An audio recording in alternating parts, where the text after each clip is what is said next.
श्रोता प्रेमियों, मैं राम सागर शास्त्री आप लोगों के समक्ष रखने जा रहा हूं एक प्रसंग, दृष्टांत रंजन। गोस्वामी तुलसीदास जी ने मानस में एक चौपाई लिखी है कि जाते नीच बड़ाई पावा, सो प्रथम ही हतिता ही नसावा। धूम अनल संभव सुन भाई, ते ही बुझाई घन पद भी पाई। नीच जिससे बड़ाई प्राप्त करता है,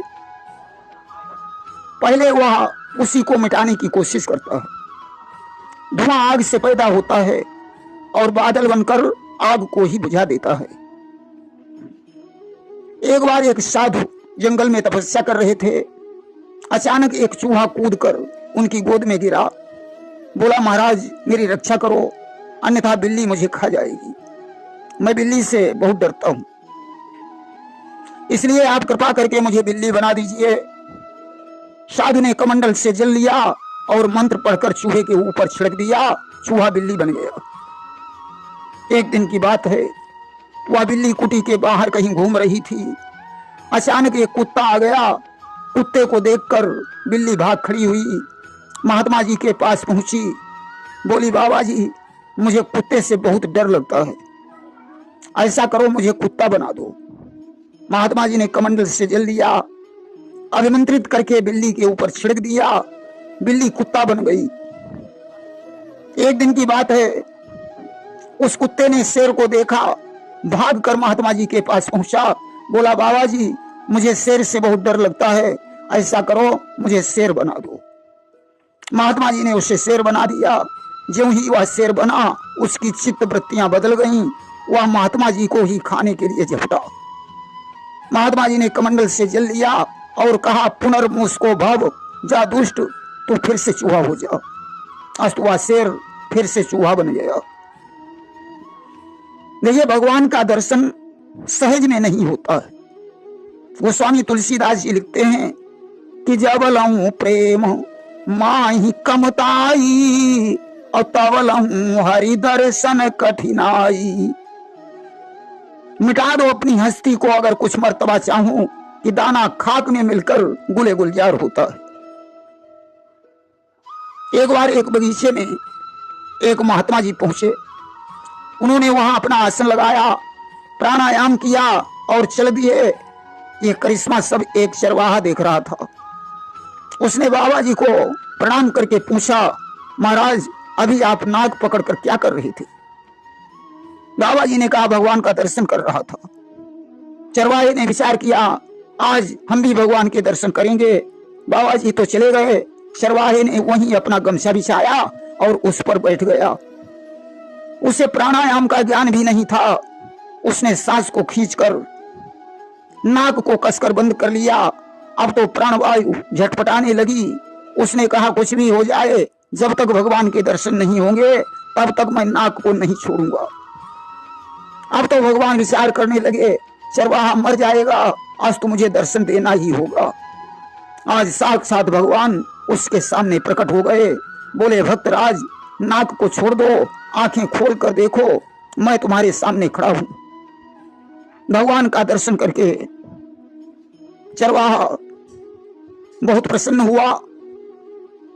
वह उन्हीं बाबा जी के पास दौड़कर पहुंचा। बोला, महाराज मुझे आज साक्षात भगवान के दर्शन हो गए। बाबा जी विचार करते हैं, मुझे तो जीवन में दर्शन नहीं हुए, इससे कैसे हो गए? बोले, बेटा इस बार जब भगवान के तुम्हें दर्शन हो तो तुम उन्हें किसी पेड़ से बांध देना और फिर मेरे पास आना, मुझे तुम्हारी बात पर विश्वास हो जाएगा। चरवाहे ने ऐसा ही किया। ज्यों भगवान उसे दर्शन देने आए, उसने उन्हें एक पेड़ से बांध दिया और बोला, हिलना नहीं, मैं अपने गुरु जी को लेने जा रहा हूं। दौड़कर बाबा जी के पास पहुंचा। बोला, गुरुदेव आज मैं भगवान को पेड़ से बांध कर आया हूं, चलो दर्शन कर लो। बाबा जी पहुंचे, परंतु उन्हें भगवान के दर्शन नहीं हुए। बोले, बेटा मुझे तो भगवान दिखाई ही नहीं पड़ रहे हैं। चरवाहा बोला, भगवान आप मेरे गुरु जी को अपना दर्शन दीजिए। आज चरवाहे के कहने से महात्मा जी को भी भगवान के दर्शन हो गए। गोस्वामी तुलसीदास जी ने मानस में एक चौपाई लिखी है कि सठ सुधरहि सतसंगति पाई, अपारस परसि कुधा तु सुहाई। सठ सत्संग से उसी प्रकार सुधर जाते हैं जैसे पारस मणि के छूने से लोहा सोना बन जाता है। आला में लोग आते हैं पारस बटिया है महुरे में लोहा सोत सोन हुई जाए। देखिए पारस मणि क्या है। एक बार एक महात्मा जी ने एक पंडित जी पर प्रसन्न होकर 3 दिन के लिए उन्हें पारस मणि दे दी। पंडित जी ने विचार किया यहाँ लोहा महंगा है, कल कानपुर जाएंगे, वहां से लोहा लाकर सोना बना लेंगे। कानपुर पहुंचे, बोले लोहा क्या भाव, बताया 40 रुपए किलो। सोचने लगे लखनऊ से लोहा लाएंगे, वहां सस्ता मिलेगा। लखनऊ में पहुंचे, पूछा लोहा क्या भाव, बताया 45 रुपए किलो। सोचने लगे इससे तो अच्छा कानपुर में ही मिल रहा था, चलो कानपुर चलते हैं। कानपुर में फिर पहुंचे, तब तक वहां लोहा 50 रुपए किलो हो गया। घर लौट आए। इस प्रकार 3 दिन पूरे हो गए। महात्मा जी अपनी पारस मणि लेने आ गए। पंडित जी बोले बाबा जी 1 मिनट रुक जाओ, कम से कम हम अपनी कढ़ाई करछली चिमटा ही सोने का बना लें। बाबा जी बोले अब 1 क्षण का समय नहीं मिल सकता, पारस मणि वापस करनी होगी। बाबा जी ने मणि वापस ले ली और चले गए। देखिए महात्मा जी ही भगवान हैं, पंडित जी जीव का नाम है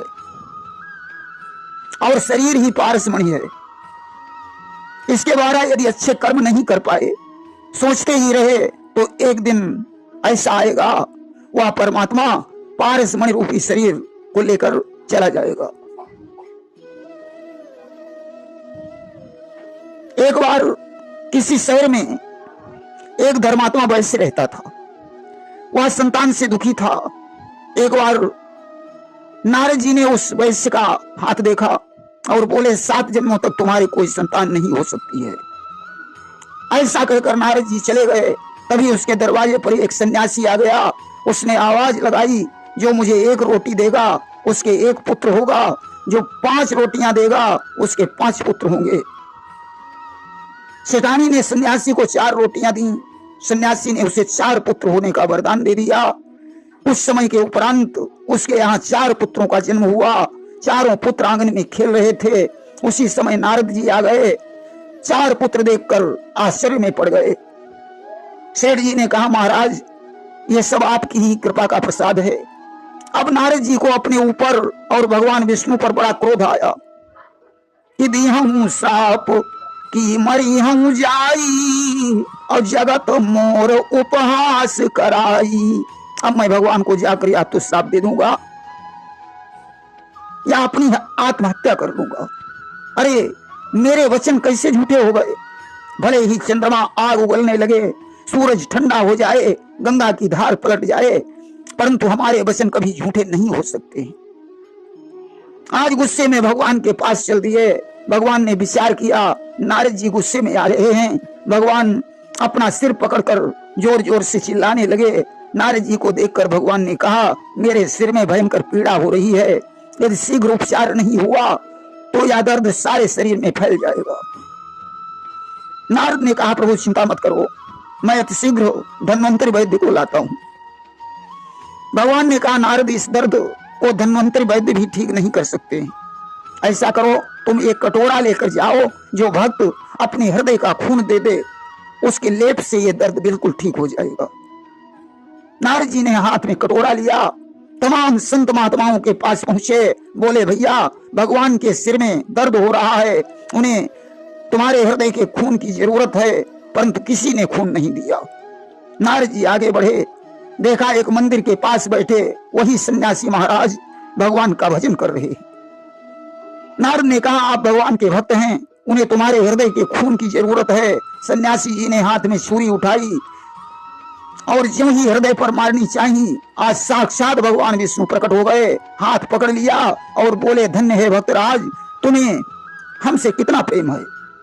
नारद से बोले नारद हृदय तो तुम्हारे पास भी है था, परंतु तुम खून देने को तैयार नहीं हुए। सन्यासी जी हमारे अनन्य भक्त हैं और ऐसे अनन्य भक्त क्या नहीं कर सकते हैं। आज भगवान की बात सुनकर नारद का सारा संदेह दूर हो गया। गोस्वामी तुलसीदास जी ने मानस में एक चौपाई लिखी कि मुकुर मलिन और नयन बीना, राम रूप देखई किम दीना, निर्मल मन जन सो मोहि पावा, और मोहि कपट छल छिद्र न भावा। जिसका मन मलिन है, दृष्टि का दोष है, वह परमात्मा का दर्शन कैसे कर सकता है। एक 5 वर्ष का लड़का था, बचपन में ही उसके माता पिता का निधन हो गया। लड़का खुराकी था, माने ज्यादा खाता था, इसलिए उसे किसी ने भी अपने पास नहीं रखा। एक पंडित जी को उस लड़के पर दया आ गई, उन्होंने उसे अपने पास रख लिया। लड़का पंडित जी की बाजार से सब्जी लाता था, उनकी गाय चराता था।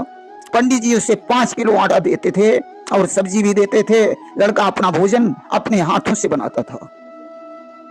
पंडित जी बिना भोग लगाए खाना नहीं खाते थे, इसलिए वह लड़का भी नियम सीख गया था, वह भी बिना भोग लगाए खाना नहीं खाता था।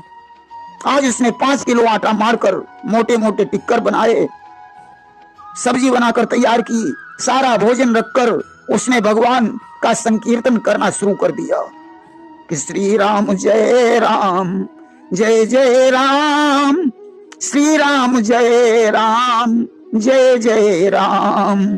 अब तो श्री राम आ गए, सारा भोजन खा गए, लड़का भूखा ही रह गया। उसने पंडित जी से कहा कि 5 किलो आटा तो हमारे श्री राम ही खा जाते हैं, इसलिए मुझे 10 किलो आटा देना होगा। पंडित जी ने कहा ठीक है, 10 किलो आटा दे दिया। लड़के ने 10 किलो आटे के टिक्कर बनाए और संकीर्तन करने लगा। रघुपति राघव राजा राम, पतित पावन सीताराम। अब तो सीता जी ने विचार किया, आज तो भक्त मेरा भी नाम ले रहा है। आज तो राम के साथ सीता जी भी आ गईं। 5 किलो राम ने खाया, 5 किलो सीता जी खा गईं। लड़का फिर से भूखा रह गया। उसने पंडित जी से कहा 10 किलो आटे से काम नहीं चल रहा है, मुझे 15 किलो आटा चाहिए। पंडित जी ने 15 किलो आटा दे दिया। भक्त ने फिर भोजन बनाकर तैयार किया और संकीर्तन करने लगा कि जय राम लला जय जनक लली, जय जय हनुमत बजरंग बली। हनुमान ने सोचा आज तो मेरा भी बुलावा आ गया। आज तो राम और सीता के साथ हनुमान जी भी पहुंचे। 5 किलो राम जी ने खाया, 5 किलो सीता जी खा गई, 5 किलो हनुमान जी खा गए। सेवा समाप्त हो गई। लड़का फिर से भूखा पड़ा रहा। उसने पंडित जी से कहा मुझे 20 किलो आटा देना पड़ेगा। पंडित जी ने 20 किलो दे दिया। भक्त ने भोजन बनाया और फिर संकीर्तन करने लगा कि सीताराम मनोहर जोरी, दशरथ नंदन जनक किशोरी, महावीर बिनवऊ हनुमाना, राम जासु जस आप बखाना, बंदहु लक्ष्मण पद जल जाता। आज लक्ष्मण भी राम सीता और हनुमान के पीछे दौड़ पड़े। 5 किलो राम ने, 5 सीता ने, 5 किलो हनुमान ने, 5 किलो लक्ष्मण ने खा लिया। 20 किलो का कोटा समाप्त हो गया। भक्त फिर भूखा ही पड़ा रह गया। उसने पंडित जी से कहा 25 किलो आटा देना पड़ेगा। अब तो 5 किलो लक्ष्मण भी खा जाते हैं। पंडित जी ने 25 किलो कर दिया। भक्त ने फिर भोजन बनाया और संकीर्तन करने लगा कि सीताराम मनोहर जोरी, दशरथ नंदन जनक किशोरी, महावीर बिनवऊ हनुमाना, राम जासु जस आप बखाना, बंदहु लक्ष्मण पद जल जाता, शीतल सुभग भरत सुखदाता। आज भरत जी भी आ गए। 25 किलो का कोटा समाप्त हो गया। भक्त ने पंडित जी से कहा मुझे 30 किलो आटा देना पड़ेगा। अब तो 5 किलो भरत जी खा जाते हैं। पंडित जी ने 30 किलो दे दिया। विचार करते हैं आखिर चलकर देखें ये सब आटा कहाँ जाता है। भक्त ने 30 किलो का भंडारा बनाया और संकीर्तन करने लगा कि सीताराम मनोहर जोरी, दशरथ नंदन जनक किशोरी, महावीर बिनबू हनुमाना, राम जासु जस आप बखाना, बंदहु लक्ष्मण पद जल जाता, शीतल सुभग भरत सुखदाता, रिपुसूदन पद कमल नमामि, सूर सुशील भरत अनुगामी। अब तो शत्रुघ्न लाल भी चल पड़े। सभी भोजन कर रहे हैं, पंडित जी को कुछ भी दिखाई नहीं दे रहा था। हाथ पकड़कर बता रहा है, ये देखो राम जी हैं, ये सीता हैं, ये लक्ष्मण जी हैं, ये भरत और शत्रुघ्न हैं, ये हनुमान जी हैं। पंडित जी ने कहा मुझे तो कुछ भी दिखाई नहीं दे रहा है। तब भक्त ने प्रार्थना की कि आप सभी लोग हमारे पंडित जी को दर्शन दें। आज यूं ही दिव्य दर्शन हुए, पंडित जी खुशी से झूम उठे। आज तो बिना अनुराग के भगवान प्राप्त नहीं होते हैं। कि मिलन न रघुपति और बिन अनुरागा।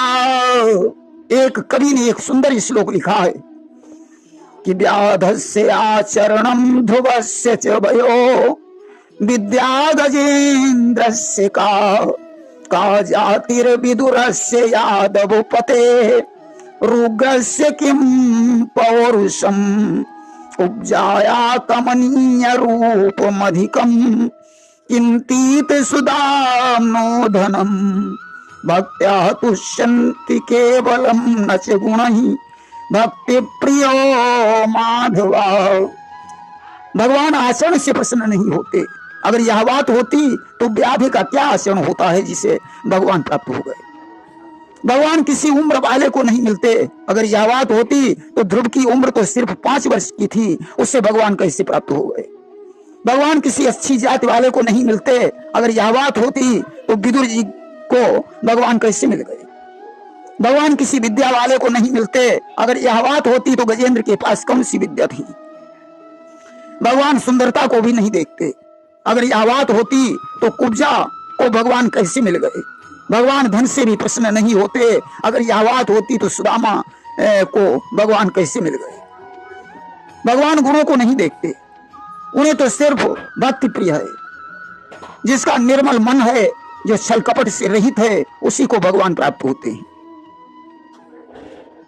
किसी नगर में एक दानी पुरुष रहता था। उसके यहां से कोई भी याचक खाली नहीं लौटता था। वह दान देने के समय कभी किसी याचक की तरफ देखता नहीं था। एक बार एक भिखारी ने अपना स्वर बदल बदल कर उस दानी से 4 बार दान ले लिया। इसके बाद उसने दानी से कहा, आप दान देते समय किसी को देखते ही नहीं। मैंने आपसे 4 बार दान ले लिया और आप जान नहीं पाए। दानी बोला कि देने वाला एक है, देता है दिन रैन, लोग भरम मुझ पर करें, ताते नीचे नैन। देने वाला तो सिर्फ परमात्मा है। मैं किसी को क्या दे सकता हूं। लोग मुझे दानी समझते हैं कि मैं दान कर रहा हूं। इसी भ्रम के कारण मैं अपनी निगाह को नीचे किए रहता हूं। प्रेम से बोलिए वृंदावन बिहारी लाल की जय।